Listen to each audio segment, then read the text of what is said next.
Kamis malam kemarin, polisi menggelar prarekonstruksi di rumah yang menjadi TKP pembunuhan Tuti dan Amel. Dalam prarekonstruksi, polisi menghadirkan tersangka Danu untuk mencari gambaran peristiwa pembunuhan. Prarekonstruksi digelar di rumah tempat kejadian perkara di Kampung Ciseti, Jalan Cagak, Subang, Jawa Barat.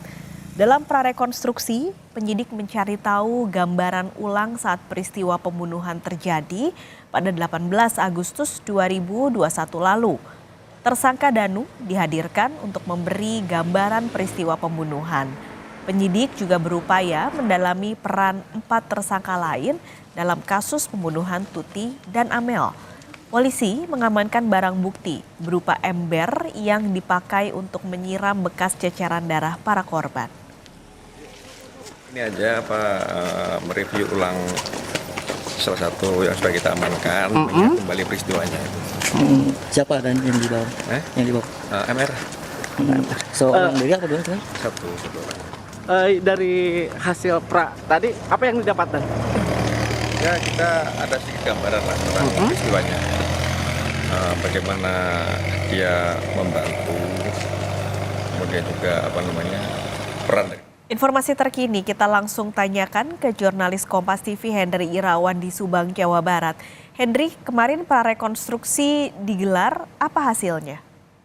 Ya baik Pak Kalis dan juga saudara, setelah menetapkan 5 tersangka, Polda Jawa Barat Kamis malam kemarin melakukan prarekonstruksi dengan menghadirkan langsung Muhammad Ramdhanu atau Danu ke lokasi tempat di mana peristiwa pembunuhan dan ditemukan kedua jenazah dari Tuti dan anaknya Amelia Mustika Ratu di dalam bagasi mobil yang terparkir di depan rumahnya.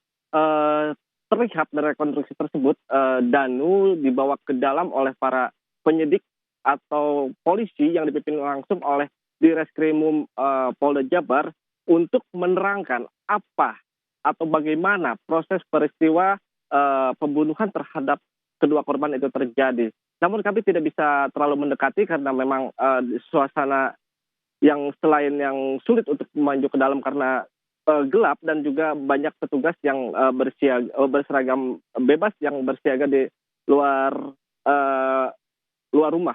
Namun kami dapat informasi dari pihak kepolisian bahwa prarekonstruksi tersebut dilakukan untuk mereview ulang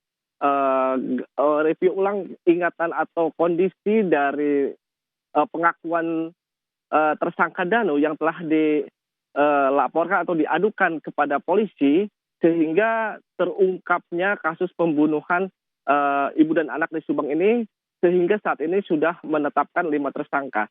Selain itu, polisi juga melakukan prarekonstruksi ini untuk mengetahui gambaran-gambaran seperti apa proses pembunuhan dan peran-peran para pelaku lain selain Danu pada saat peristiwa itu terjadi, Pak Kalis. Ini kan memang akhirnya terungkap kasusnya setelah 2 tahun setelah Danu yang juga menjadi tersangka mengakui perbuatannya. Jadi dari 5 tersangka baru Danu yang juga mengakui perbuatannya. Hingga akhirnya sekarang bagaimana proses penyidikan ini kelanjutannya? Ya baik Pak Kalis dan juga saudara, hingga saat ini polisi masih terus melakukan pendalaman untuk mengetahui motif dan peran dari para tersangka ini. Saat ini 2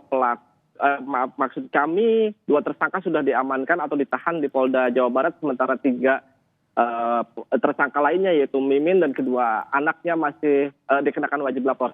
Dari informasi kami yang semalam kami dapat dari Mimin bahwa mereka Mimin dan keluarganya membantah bahwa telah melakukan perbuatan kejahatan pembunuhan terhadap Tuti dan Amel tersebut.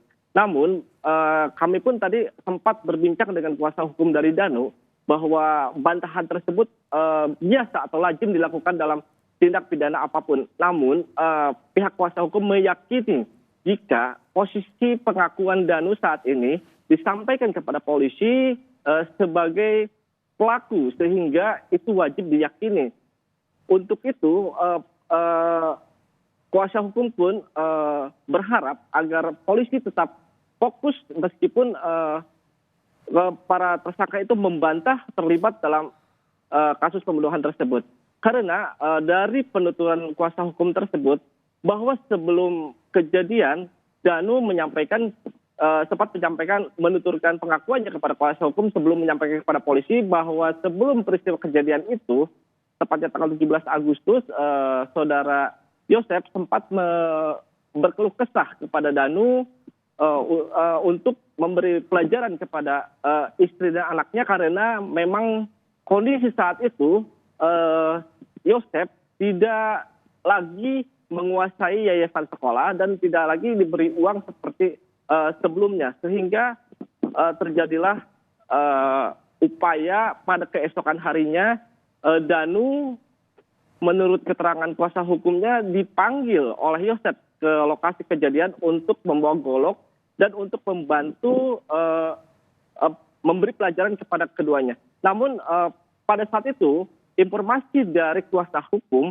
bahwa posisi Danu berada di luar. Namun ketika diperlukan atau dipanggil oleh Yosep, dia akan masuk ke dalam. Dan di sanalah terjadi beberapa kali proses penganiayaan hingga akhirnya kedua korban ini meninggal dunia. Paskalis. Henry, dari prarekonstruksi kemarin atau dari Danu yang juga sudah mengakui perbuatannya, sudah terungkapkah juga motif pembunuhan ini? Informasi yang kami terima dari kuasa hukum Danu, jika melihat dari kondisi sebelum dan setelah kejadian bahwa kuasa hukum menilai bahwa motif di balik pembunuhan ini adalah akibat yayasan sekolah yang pada saat terakhir dikuasai oleh kedua korban. Sementara untuk Yosep sendiri tidak diberikan keleluasaan untuk mengelola yayasan sehingga dia pun mengalami sedikit kesulitan ekonomi. Paskalis. Baik, terima kasih laporan Anda langsung dari Subang, Jawa Barat, jurnalis Kompas TV Henry Irawan.